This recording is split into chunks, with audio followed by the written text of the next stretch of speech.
Hi నమస్తే, welcome to Myra media. నేను మీ KVR. Counting process ముగిసింది. దేశంలో అంటే సార్వత్రిక ఎన్నికలకు సంబంధించిన తీర్పు వెలువడింది. ఎన్డీఏ సర్కార్ అధికారంలోకి వచ్చింది. అయితే ఆంధ్రప్రదేశ్ తీర్పుకు సంబంధించి రాష్ట్ర వ్యాప్తంగా అలాగే దేశవ్యాప్తంగా ఒక రకమైన చర్చ జరుగుతుంది. ఈవీఎంల ట్యాంపరింగ్పై పెద్ద ఎత్తున దుమారం రేగుతుంది.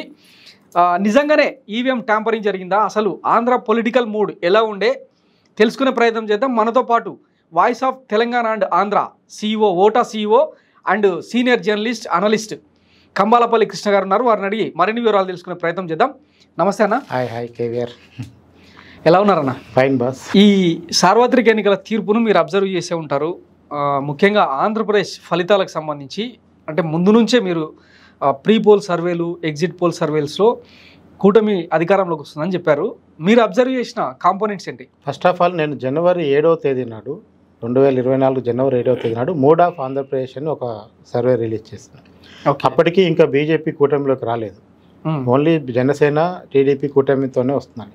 ఆ రోజే ఇద్దరు కలిస్తే 51% తోని కూటమి విన్ అవుతుంది అనేది మనం జనవరి 7 నాడే రిలీజ్ చేసినాం. అఫీషియల్గా సోషల్ మీడియాలో రిలీజ్ చేసినాం. అన్ని మీడియా సంస్థలకి మన PDF కాపీ కూడా పంపాం. నా ఫేస్బుక్లో కూడా ఆ డేట్తో రిలీజ్ కాపీ ఉంటుంది. ఓకే. సో అంటే మొదటి నుంచి కూడా జగన్ మీద ఒక వ్యతిరేకత ఉంది. ఆ వ్యతిరేకతని ఈసారి ఓటర్లు చూపించబోతున్నారనే మూడ్ అనేది మనకి జనవరిలోనే స్పష్టంగా తెలిసిపోయింది. అయితే అది ఏ మేరకు ఉంది, అది పవన్ కళ్యాణ్ టీడీపీ కలిస్తే ఎంత మేరకు ప్రభావితం అవుతుంది? ఆంధ్రప్రదేశ్ అనగానే ఫస్ట్ మాట్లాడే అంశం కులాలు. కాపులు ఎందుకు కమ్మోళ్ళకు ఓటేస్తారు, కమ్మోళ్ళు ఎందుకు కాపులకు ఓటేస్తారు అనే దగ్గరే ఫస్ట్ చర్చ స్టార్ట్ అవుతుంది ఆంధ్రప్రదేశ్ ఎన్నికల్లో. ఓకే. సో అక్కడి నుంచి మొదలు పెట్టుకున్నప్పుడు అందరికీ అనుమానాలే. ఈవెన్ దో పొత్తులు కుదిరి పవన్ కళ్యాణ్కు టికెట్లు ఇస్తున్నప్పుడు కూడా పవన్ కళ్యాణ్కి ఎన్ని టికెట్లు ఇస్తే అన్ని పోయి వైసీపీ గెలుస్తుంది అని అనవసరం 1 or నన్ను 0 to 3 మధ్యలో గెలుస్తాడు పవన్ కళ్యాణ్ అని చాలా మంది విశ్లేషకులు చెప్పారు. అవును. ఇంకోటి బీజేపీకి అయితే 1% లేని బీజేపీకి 0.79% ఉన్న బీజేపీకి 10 సీట్లు ఇవ్వడం ఏందని విమర్శించిన వాళ్ళు ఉన్నారు. సో ఏ రకంగా చూసినా ఆంధ్రప్రదేశ్ రాజకీయాల్లో ఈసారి జగన్ అనే ఒక పెద్ద స్తంభం ముందు చంద్రబాబు, పవన్ కళ్యాణ్, బీజేపీ కూటమి నిలబడలేదనేది, పైగా ఆయన ఒంటరిగా సింహం సింగిల్గా ఎదుర్కొంటున్నాడు ఆంధ్రప్రదేశ్ ఎన్నికలను. పైగా నిజాయితీగా ఉన్నాడు, ఎన్నో అంశాలు నిజాయితీగా చెప్తున్నాడు. నేను చెప్పేవే చేస్తాను, చేసేవే చెప్తాను అనుకుంటూ ఆయన ఒక నినాదంతో పోయి చాలా నిజాయితీగా లెక్కలు చెప్పి ప్రజలకి 1వ తారీఖు నాడు బటన్ నొక్కి డబ్బులు ఇచ్చాను కనుక నేను కాకుండా ఇంకెవరు గెలుస్తారనే ఒక ధీమా జగన్లో కనపడ్డప్పటికీ మనం జనవరిలోనే దీన్ని కొంచెం గమనించగలిగినాం. అంటే ప్రజల్లో వ్యతిరేకత అనేది ఈ రోజు వచ్చిన ఫలితాలను చూస్తే జనం ఎప్పుడో డిసైడ్ అని అర్థమవుతుంది. మనం జనవరిలో చేసిన సర్వేనే నిజమని అర్థమవుతుంది. ఎందుకంటే ఆ రోజుకే కూటమి ఇద్దరు కలిస్తే కూటమి గెలుస్తుంది అంటే ఇప్పుడు బీజేపీ కూడా కలిసింది. చాలా మంది భావించింది ఏంది, బీజేపీ కలిస్తే మైనార్టీ దూరం అవుతారు, ఓటేరు. ఇవాళ మైనార్టీ లేరు, ముస్లిం లేదు, క్రిస్టియన్ లేదు, SC లేరు, ST లేరు, BC లేరు, అన్ని సెక్షన్లు కూటమికి కొట్టారు.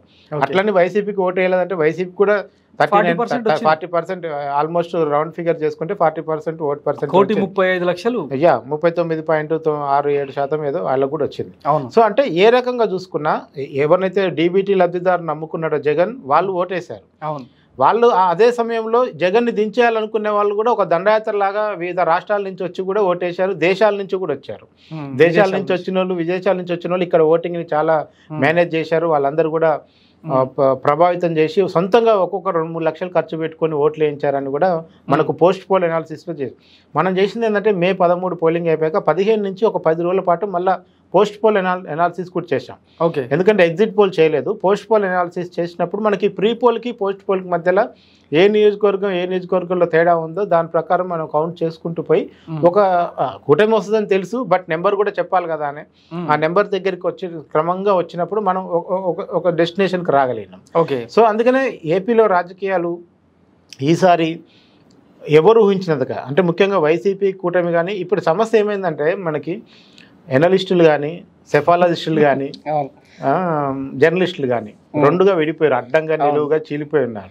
వాస్తవాలను గ్రహించేదానికంటే ఇన్ఫర్మేషన్ బయాస్ అంటారు కదా, వాళ్ళకి కావాల్సింది తీసుకొని చెప్పే ప్రయత్నం చేశారు. ఏదో ఒక పార్టీ మెప్పు పొందటానికి నేనేమంటా అంటే మీరు ప్రీ పోల్ ముందు ఎలాంటి ఏ పార్టీకి లాభం చేకూర్చే సర్వేలు ఇచ్చినా పర్వాలేదు.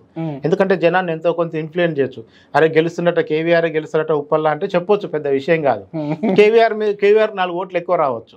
కానీ నువ్వు పోలింగ్ అయిపోయిన తర్వాత బాక్సులో పడ్డాక కూడా పలానా పార్టీ గెలవకపోతే నేను మీసం గీక్కుంటా, పేరు మార్చుకుంటా, మోకాళ్ళ మీద నడుస్తా, బట్టలు ఇప్పుకొని తిరుగుతాను కూడా చాలా మంది ఛాలెంజ్ సవాల్ చేసి రావు. ఎందుకు అంటున్నాను నేను అంటే మీరు పోయి ఈవీఎంలను ట్యాంపరింగ్ చేస్తే తప్ప మీరు చెప్పిన రిజల్ట్ రాదు.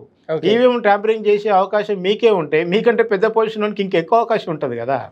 సో అందుకనే వీళ్ళందరూ ఏంటంటే ఆయా పార్టీలకు అభిమానం పొందటానికి కొంతమంది బాగా వీర అభిమానులై కోసుకుంటే పచ్చ రక్తం, కోసుకుంటే బులుగు రక్తం వచ్చేటోళ్ళు తయారయ్యారు మార్కెట్లో. వీళ్ళతోనే సమస్య.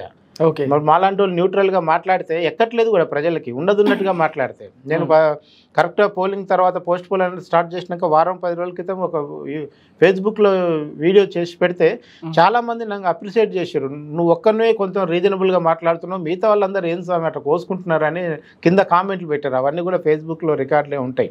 అంటే ఏంటంటే పరిస్థితి, ఇప్పుడు మనం సెఫాలజిస్ట్ అయినా, జర్నలిస్ట్ అయినా, ఎనలిస్ట్ అయినా వాస్తవం మాట్లాడేంత వరకు ఇబ్బంది ఉండదు. ఇంకా ఏదో ఒక సైడ్ తీసుకున్నప్పుడు స్టూడియోలో ఏడుపులు ప్రదీప్ గుప్తా లాగా ఏడవాల్సిందే, అంతే కదా. ఇక్కడ ఇంకొక సర్వే సంస్థ టోటల్ రివర్స్. నేనేమన్నంటే కేవీఆర్ 50,000తో గెలుస్తారని చెప్పితే 30,000తో గెలిస్తే ఓకే, 3,000తో ఓడిపోతే అదేం రిజల్ట్ అంటారు, దాన్ని ఏ ప్రిడిక్షన్ అంటారు, అది ఏ రకమైన డేటా సైన్స్ అంటారు, దాన్ని ఏ సైన్స్ అనాలి, ఏ సెఫాలజీ అనాలి, ఏ మెథడాలజీ ప్రకారం మీరు పనిచేసినట్టు అనుకోవాలి.